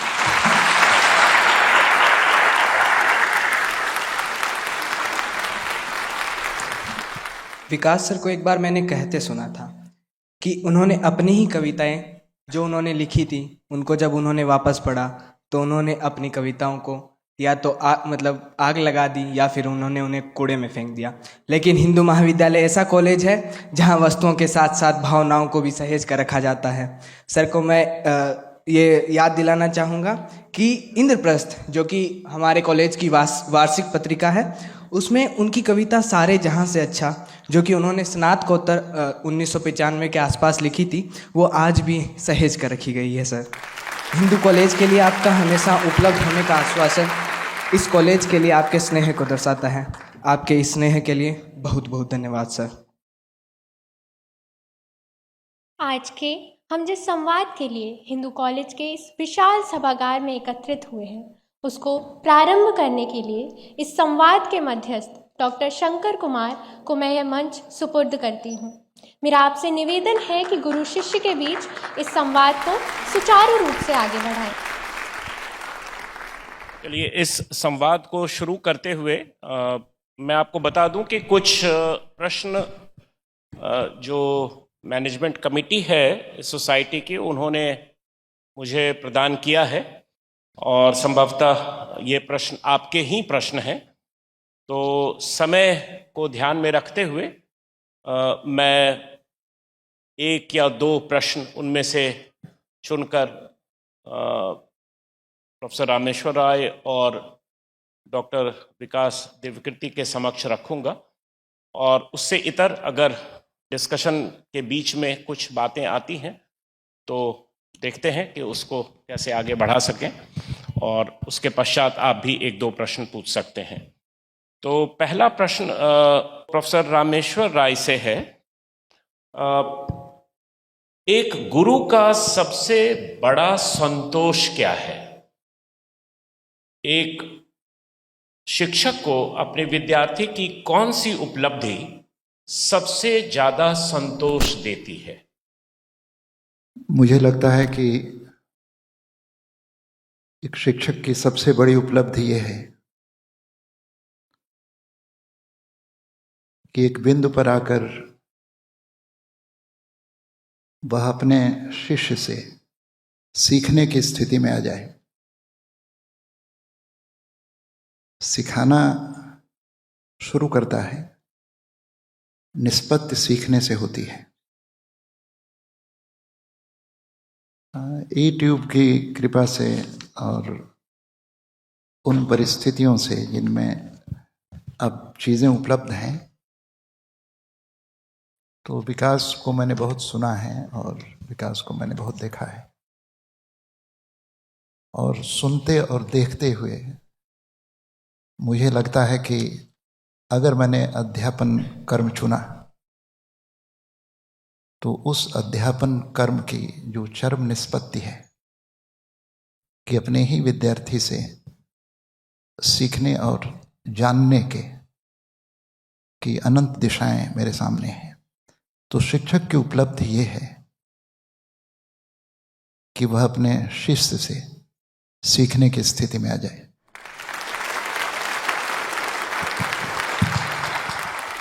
यह प्रश्न डॉक्टर विकास देवकीर्ति से है। जब सफलता ने या सफलता से ज़्यादा असफलता ने सिखाया, लोग अक्सर आपकी सफलता की कहानियां सुनते हैं, लेकिन क्या आपको याद है कि कभी किसी असफलता ने आपको सबसे बड़ा सबक सिखाया हो? असफलताएं कहें या चुनौतियां कहें, सिखाने में तो उनकी भूमिका ज़्यादा है ही, मुझे भी और किसी को भी। जैसे मैंने वक्तव्य में एक छोटी सी बात कही कि मैंने 17 की उम्र से कभी घर से पैसे नहीं लिए, क्योंकि थे भी नहीं। उसके पीछे कुछ ऐसी परिस्थितियां थीं जिनमें जिंदा रहना सबसे बड़ी उपलब्धि थी। तो मैंने ऐसी परिस्थितियां बहुत झेली हैं। मतलब हालांकि हर सफल व्यक्ति ऐसी बात करता है, तो मैं भी कर सकता हूं, लेकिन मेरा अनुमान है कि इस रूम में बैठे हुए व्यक्तियों में से शायद 1% भी ऐसे नहीं होंगे जिन्होंने उस स्तर पे, उस स्पेक्ट्रम पे जाके झेला होगा। और ये बात एकदम ठीक है। मैं मानता हूं कि जो सबसे कठिन क्षण थे, उन्होंने ही जीवन को सबसे बेहतर बनाया, उन्होंने ही जीवन में सबसे ज़्यादा समझाया। सिविल सर्विस में भी ऐसा हुआ कि मैंने बाद में अटेम्प्ट दिया कि प्रॉपर IAS में आऊं, सफल नहीं हो पाया। लेकिन अब वो स्वभाव है या पढ़ने की जिज्ञासाओं का परिणाम है एक बिंदु के बाद सफलताएं असफलताएं जब बहुत मीनिंगफुल ना लगने लगें तो ही असली सौंदर्य जीवन का है। और मुझे खुशी है कि मैं लगभग उस बिंदु पे रहता हूँ। सफल हो जाऊं तो ठीक लगता है, ना हो तो भी ठीक लगता है, बहुत फर्क नहीं पड़ता। धन्यवाद। अब यह प्रश्न जो मैं कर रहा हूं उसे आप दोनों इस पर उत्तर दे सकते हैं, अपनी प्रतिक्रिया जाहिर कर सकते हैं। भाषा या जिसे हम आर्ट्स कहते हैं, उसको पढ़ने और पढ़ाने की तासीर एक किस्म की होती है, जबकि सोशल साइंसेस को पढ़ने पढ़ाने की तासीर कुछ अलग है, क्योंकि उसमें ऑब्जेक्टिविटी के तरफ काफ़ी ज़्यादा झुकाव रहता है। किसी चीज़ को कितना ऑब्जेक्टिव बनाकर लगभग थियरी के तौर पर उसे प्रस्तुत करें तो वो ज़्यादा अच्छा माना जाता है, क्योंकि व्यक्तिगत भावनाओं से अलग होता है। जबकि साहित्य में भावनाएं जो हैं, व्यक्तिगत भावनाएं जो हैं, वो काफ़ी महत्वपूर्ण होती हैं। तो डॉक्टर विकास देवकीर्ति सोशल साइंस से इनकी शुरुआत हुई अंडर ग्रेजुएट लेवल पर और ये भाषा की तरफ गए। और प्रोफेसर रामेश्वर राय के बारे में उन्होंने खुद कहा कि इंटरडिसिप्लिनरी का पहला जो स्वाद है, इंटरडिसिप्लिनरी टीचिंग का पहला स्वाद उन्होंने चखाया। तो इसके ऊपर, इसमें क्या कभी आपको द्वंद्व जैसी स्थिति लगी, या आपको लगता है कि दोनों बिल्कुल पोलर अपोजिट्स हैं और उसको सम्मिश्रित कर कर कैसे प्रस्तुत किया जाए? अगर प्रस्तुत किया जाए वो इंटरेस्टिंग तो होगा लेकिन रियलिस्टिक नहीं है।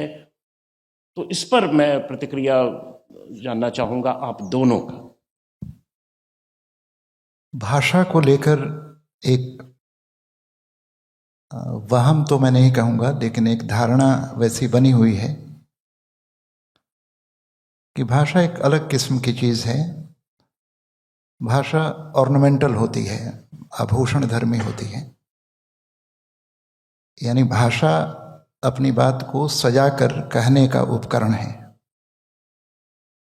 भाषा उपकरण नहीं है। दरअसल भाषा में ही आप सोचते हैं। सोशल साइंस में आपके पास सोचने के लिए कुछ नहीं है। सोशल साइंस में जो है वह उपलब्ध है, उस उपलब्धता को केवल प्रकट कर देना है। भाषा पढ़ाने वाले लोग, साहित्य पढ़ाने वाले लोगों के पास कुछ भी उपलब्ध नहीं है सिवाय एक चट्टान के। भाषा उस चट्टान को मूर्ति में बदलती है, लेकिन जो मूर्ति बनती है वो चट्टान की नहीं बल्कि उस मूर्तिकार की होती है जो उसकी चेतना में है। इसलिए भाषा पहले से उपलब्ध चीज को उसी रूप में प्रस्तुत नहीं करती, बल्कि साहित्य में जो कुछ भी है वह भाषा में है और भाषा के माध्यम से है। यानी भाषा मीडियम नहीं है, उस स्वयं ही वह सांस है जो आप कहना चाहते हैं। तो मुझे लगता है कि अगर सोशल साइंस फेफड़े हैं तो भाषा उसकी सांस है, और जब सांस ना हो तो फेफड़े केवल एक्सरे का मैटर रह जाता है। इसलिए फेफड़े में अगर जिंदगी को धड़कना है, वो धड़कन भाषा की होगी। इसलिए जिस आदमी के पास और जिस अध्यापक के पास भाषा की नमी नहीं है, वह तथ्यों को दे सकता है, लेकिन तथ्यों के भीतर जो जीवन है, तथ्यों के भीतर जो स्मृति है, तकलीफ है या सपने हैं, वे भाषा के बगैर नहीं आ सकते। भाषा काठ की बनी हुई मूर्ति में या पत्थर की बनी हुई मूर्ति में प्राण प्रतिष्ठा है। इसलिए भाषा से हम कहते कम हैं, भाषा में हम प्रकट ज़्यादा करते हैं। उसको प्रकट करते हैं जो है लेकिन दिखाई नहीं पड़ रहा है। यानी भाषा अदृश्य को दृश्य में परिवर्तित करने की सबसे खूबसूरत कला है। और मुझे लगता है कि भाषा की यह बड़ी भूमिका गणित और भौतिक विज्ञान पढ़ाने वालों में भी होनी चाहिए। मामला केवल साहित्य का नहीं है। इसलिए भाषा में हम केवल बोलते नहीं हैं, भाषा में हम सोचते हैं, भाषा में हम जीते हैं, भाषा में हम रोते हैं और भाषा में हम सपने देखते हैं। तो भाषा की ये बड़ी भूमिका है। दुर्भाग्य से भाषा इस समय बड़े संकट में है और ये संकट दो तरफ से है। एक संकट बाजार की तरफ से है, क्योंकि भाषा, बाजार की भाषा वह कह रही है जो वास्तविकता के विरुद्ध है। और दूसरा संकट राजनीति की तरफ से है, क्योंकि राजनीति की भाषा ने भाषा की पूरी विश्वसनीयता को नष्ट कर दिया है। इसलिए भाषा को बरतने की तमीज किसी व्याकरण से नहीं आती, बल्कि मनुष्य होने की गहरी जिम्मेदारी से भाषा निर्मित होती है और तब भाषा विश्वसनीय बनती है। मुझे लगता है कि भाषा की विश्वसनीयता को बहाल करना इस समय शिक्षण का, अध्यापक का या पूरी शिक्षा व्यवस्था का की सबसे बड़ी चुनौती है। और मेरी इच्छा है कि सोशल साइंस पढ़ाने वाले लोग भी उसी तरह भाषा का रचनात्मक प्रयोग करें जैसे सामान्यतः साहित्य वाले करते हैं।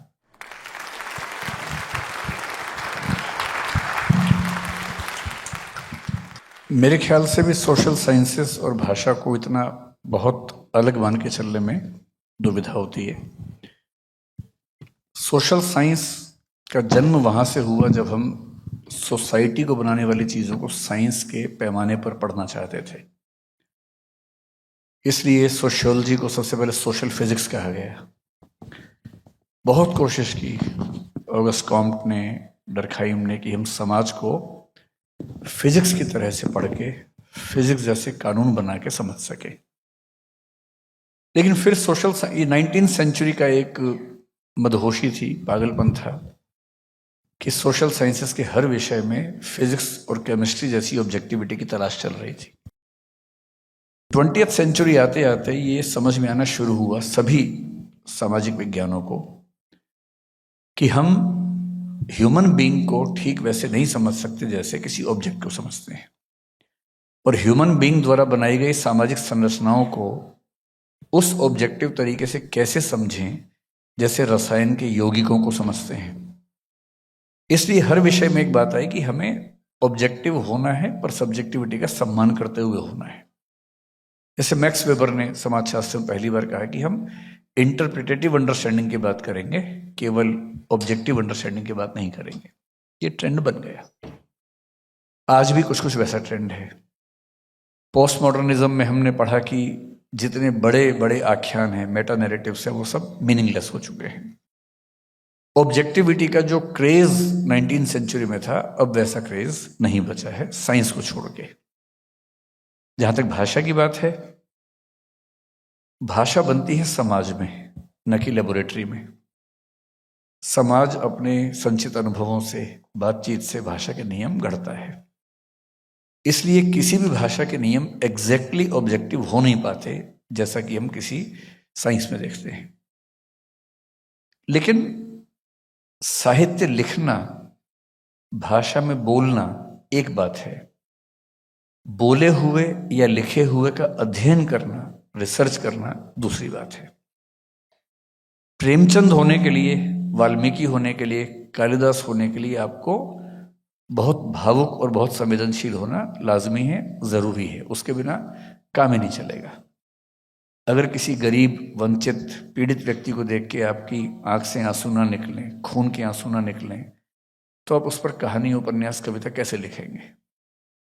लेकिन लिखी हुई कविता का अध्ययन करने के लिए, विश्लेषण करने के लिए बहुत इमोशनल होने की बजाय बहुत रैशनल, ऑब्जेक्टिव और मेथोडिक, व्यवस्थित होना भी जरूरी है। तो मेरा मानना यह है कि भाषा के विद्यार्थी को ऑब्जेक्टिव भी होना चाहिए, साहित्य के विद्यार्थी को ऑब्जेक्टिव भी होना चाहिए, क्योंकि साहित्य के विद्यार्थियों की ये कुख्याति आजकल सुनने को मिलती है कि वो भावनाओं में बहते हैं, लेकिन तथ्यों की बात, ऑब्जेक्टिविटी की बात करने से बचते हैं। और ये दुनिया जिन उसूलों पे चलती है, इस दुनिया में जिंदा रहने के लिए जिन उसूलों पे चलना पड़ता है, उसमें ऑब्जेक्टिविटी की भूमिका भी बड़े पैमाने पर है।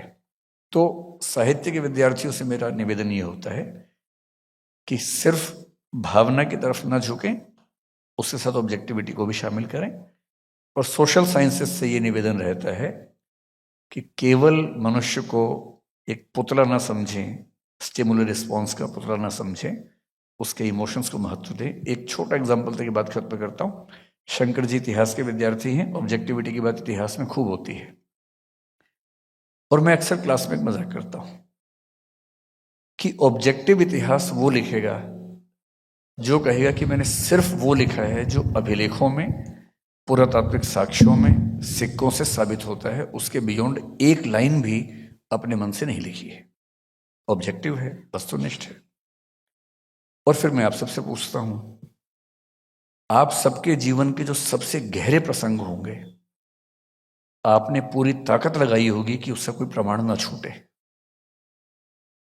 कम से कम 2-4 लोगों को देख के दिल आपका आ गया होगा, मोहब्बत हुई होगी, कई चीजें हुई होंगी, और आपने पूरी ताकत लगाई कि एक भी प्रमाण ना छूटे। पहले के लोग प्रेम पत्र जलाया करते थे, आप मैसेज डिलीट करते हैं, आप फोन फॉर्मेट कर लेते हैं। आज से 100 साल के बाद जो आपका इतिहास लिखेगा, अगर वो कसम खा ले कि मैं तो केवल उन तथ्यों से ही लिखूंगा जो मिलेंगे, तो वो आपको सूंघ भी नहीं पाएगा, आपके आसपास भी नहीं जा पाएगा। इसलिए साहित्य का आदमी, जयशंकर प्रसाद जैसा आदमी कहता है, इतिहास लिखो पर उसमें अंतर्दृष्टि भी लेके आओ। कालिदास अगर विरह का महाकाव्य लिख सकता है और इतिहास में जिक्र नहीं मिलता कि उसको विरह हुआ था, तो इतिहास गलत है। ये संभव नहीं है जिसने विरह को न झेला हो वो विरह पे इतना महाकाव्य लिख दे। ये अंतर्दृष्टि भी जरूरी है, जिसे ऑब्जेक्टिविटी में बांधकर हम सीमित नहीं कर सकते। Thank you. अंतर्दृष्टि की बहुत ज़रूरत है सोशल साइंसेस में। और यह प्रश्न मैं प्रोफेसर रामेश्वर राय से पूछ रहा हूँ। आपने अपने भाषण में कहा कि एक गुरु या एक शिक्षक भरोसे के खंडहर में आखिरी ईंट के समान है। क्या आशय आपका था? वर्तमान शिक्षा व्यवस्था को के प्रति जो गिरता हुआ सम्मान है, उस आशय से आप बोल रहे थे या कुछ विस्तृत संदर्भ है? ये प्रश्न तो छोटा है लेकिन उत्तर थोड़ा सा बड़ा है, क्योंकि शिक्षा व्यवस्था का जिक्र आपने किया। हम लोग एक बहुत चलताऊ किस्म की बात करते हैं कि हम जिस शिक्षा व्यवस्था में हैं वो मैकॉले की है, कॉलोनियल शिक्षा व्यवस्था है। नहीं, मेरा केंद्र वो नहीं है बातचीत का। मुझे लगता है कि पूरी मानव सभ्यता को देखें और उसका इतिहास देखें तो शिक्षा के दो इलाके, शिक्षा के दो किनारे रहे होंगे। एक शिक्षा वह जो चेतना को संबोधित करती है, दूसरी शिक्षा वह जो पदार्थ को संबोधित करती है। मैटर को संबोधित करने वाली शिक्षा व्यवस्था मनुष्य को बाहर की तरफ ले जाएगी। बाहर जहाँ विज्ञान है, बाहर जहाँ तकनीक है, बाहर जहाँ नगरीकरण है, बाहर जहाँ औद्योगिक क्रांति है, बाहर जहाँ अनंत और असंभव सुविधाएं हैं, वह शिक्षा व्यवस्था यह मानती नहीं कि मनुष्य का एक अंतर जगत भी है। यानी मैटर को संबोधित करने वाली शिक्षा व्यवस्था मूलतः पदार्थ धर्मी, बाहरी और इसलिए मनुष्य की चेतना को रूपांतरित करने में पूरी तरह अक्षम है।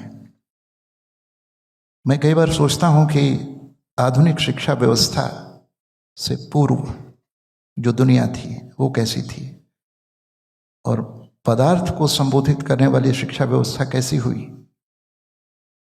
इसलिए यूरोपियन रेनेसा के बाद मोटे तौर पर पूरी शिक्षा व्यवस्था विज्ञान केंद्रित हो गई और मनुष्य का आत्म छूट गया। इस आधुनिक शिक्षा व्यवस्था में विश्व युद्ध हुए 2। इस आधुनिक शिक्षा व्यवस्था के समानांतर उसके कारण आज पर्यावरण की स्थिति है, दुनिया में बड़े युद्ध हैं, हिंसा है, मनुष्य अकेला है, तन्हा है, अर्थहीन है। इसलिए जिस शिक्षा व्यवस्था में हम रहते हैं उस शिक्षा व्यवस्था को केवल मैकाले के कंधे पर नहीं रखा जा सकता। पूरी दुनिया की शिक्षा व्यवस्था में मनुष्य का अंतर्जगत निष्कासित है। मुझे लगता है कि एक शिक्षक का काम यह भरोसा दिलाना है कि जो बाहर है वो अंतिम नहीं है, और जो बाहर है अर्थ वहाँ नहीं है, क्योंकि बाहर के लिए जो शब्द प्रयोग होता है वो है सफलता। शिक्षक भरोसा दिलाता है कि सफलता ही जीवन का अंतिम लक्ष्य नहीं है, सबसे महत्वपूर्ण है सार्थकता, जिसको मैं ईंट कहता हूँ। ईंट का अर्थ है कि सार्थकता पर भरोसा कायम रखना। दुनिया सफलता के पीछे भाग रही है, शिक्षक कहता है कि नहीं, सफलता नहीं, सबसे मूल्यवान है सार्थकता। उसकी इस जिद को ही मैंने ईंट कहा है। और मुझे लगता है कि एक ईंट अगर साबुत बची हो तो एक भवन की कल्पना जीवित रह सकती है। Well said. और ये सवाल मेरी तरफ से अंतिम सवाल है डॉक्टर विकास देवकीर्ति के लिए, और ये स्टूडेंट्स द्वारा ही निर्मित सवाल है। शिष्य हमेशा गुरु से सवाल करता है, लेकिन अगर आपको राय सर से एक सवाल पूछना हो आज के दिन, अब वो सेवानिवृत्त हो चुके हैं, तो वो क्या होगा? यही कि आप सेवानिवृत्त हुए तो नहीं है, बस।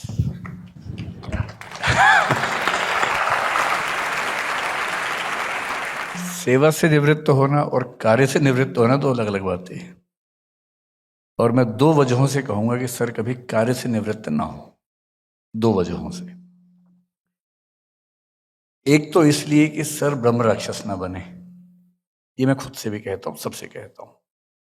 हिंदी साहित्य में ब्रह्म राक्षस एक कविता है, एक प्रतीक है। इसका मतलब ये होता है कि जितना ज्ञान जीवन भर में हमने अर्जित किया, अगर वो दे के नहीं गए तो प्रेत योनि में भटकना पड़ता है। इसलिए हर ज्ञानी व्यक्ति की जिम्मेदारी है कि जितना सीखा है यहीं छोड़ के जाना है। अब सर ने सीखा ज्यादा है तो खतरा भी ज्यादा है और जिम्मेदारी भी ज्यादा है। तो एक तो इसलिए कि ये तसल्ली का भाव होना बहुत जरूरी है कि जो हमने सीखा हमने समाज को लौटा दिया। दूसरा, इसमें एक स्वार्थ भी होता है। मैं कल परसों घर में था तो टीवी पर अचानक एक फिल्म आ रही थी, मुन्ना भाई MBBS। उसका एक दृश्य था। दृश्य ये था कि एक बूढ़ा व्यक्ति हॉस्पिटल में एडमिटेड वार्ड में है, जिसका बेटा उसी अस्पताल में डॉक्टर है। वो बहुत कोशिश कर रहा है पर उसके पिताजी किसी भी तरह से ना खा रहे हैं, ना पी रहे हैं, ना जूस पी रहे हैं, ना दवाई खा रहे हैं, और उसने हार मान ली है। इतने में मुन्ना भाई का आगमन होता है। मुन्ना भाई एकेडमिकली डॉक्टर नहीं है, इंट्यूटिवली डॉक्टर हैं। वो इंट्यूशन के स्तर पे समझते हैं कि किस चीज की जरूरत है। वो मेडिकल साइंस की किताबों में नहीं लिखा होता है, वो अंतः प्रज्ञा से समझ में आता है। और वो कह रहे हैं कि भाई सर्किट एक काम करो, कैरम बोर्ड लेके आओ।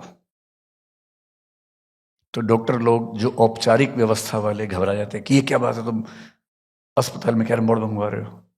तो मुन्ना भाई का अपना तरीका है कि उठवा दूंगा, चुप बैठ।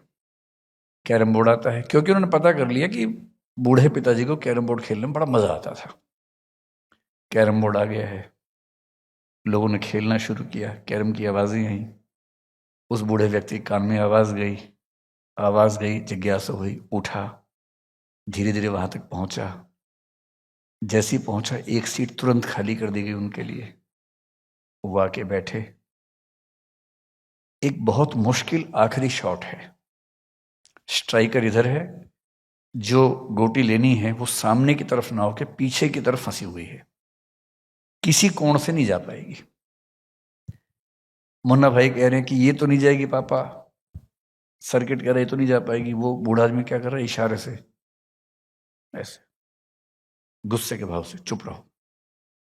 और वो देख रहा है, एक खास कोण पे स्ट्राइकर मारता है दीवार पे, वो 3 तरफ से घूम के आता है, गोटी पे लगता है और गोटी अंदर चली जाती है। लोग सन्न है कि ये क्या हुआ, और उसके बाद जो हुआ वो ज्यादा जरूरी है। उसके बाद उसका हाथ उठता है जूस के गिलास की तरफ, वो जूस का गिलास लेता है, पूरा पी जाता है। इसलिए सेवानिवृत्ति एक बहुत ही बुरा शब्द है। जब तक आखिरी सांस हो, व्यक्ति को वो काम करना चाहिए जो उसका स्वधर्म है, और सर का स्वधर्म है पढ़ना पढ़ाना। और इसलिए अगर आप कहेंगे कि मैं क्या पूछूंगा, मैं यही पूछूंगा कि सर अब सेवानिवृत्त तो नहीं होंगे ना। और इसका मतलब है कि आखिरी सांस तक पढ़ना और पढ़ाना जारी रहे। वो समाज के हित में भी है और व्यक्ति के हित में भी है, क्योंकि अपने स्वधर्म से जुड़ के जीवन जीना, इससे बेहतर क्या जीवन हो सकता है किसी के लिए भी। मुझे बोलना है इस पर। नहीं, मैं केवल एक बात कहना चाहता हूं कि अध्यापन मेरा सेवा कर्म नहीं है। तो जब सेवा कर्म नहीं है तो सेवानिवृत्ति का प्रश्न ही नहीं है।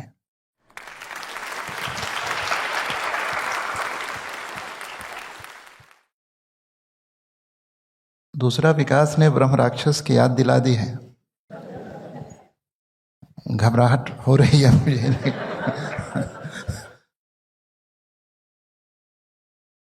लेकिन ये बिल्कुल निश्चित है कि ज्ञान एक तो मुझे ज़्यादा है नहीं, लेकिन जो भी थोड़ा बहुत है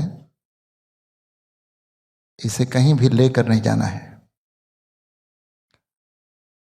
बादलों में पानी ठिठका रहे तो बादलों का भी कोई अर्थ नहीं होता और पृथ्वी का भी भला नहीं होता।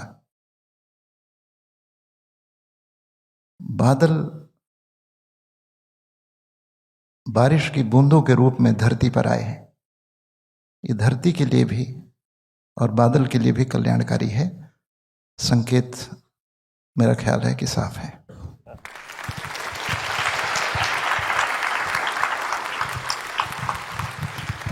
संवाद में पूर्ण विराम नहीं होते। जाहिर है संवाद रुकते हैं, समाप्त नहीं होते। आज का यह संवाद शायद कुछ वक्त के लिए रुक रहा है, लेकिन हम आप सभी को यह आश्वस्त करना चाहते हैं कि इस संवाद की परंपरा समाप्त नहीं होगी। गुरुदेव रामेश्वर राय एवं उनके यशस्वी शिष्य डॉक्टर विकास दिव्यकीर्ति के बोलने के बाद मेरे बोलने के लिए कुछ शेष नहीं रह जाता। महज मैं यह कहना चाहता हूँ कि आमंत्रण स्वीकार करने एवं आज के इस कार्यक्रम को अपना वक्त देने के लिए मैं डॉक्टर रामेश्वर राय एवं डॉक्टर विकास दिव्यकीर्ति का अपने हृदय तल से धन्यवाद करता हूँ।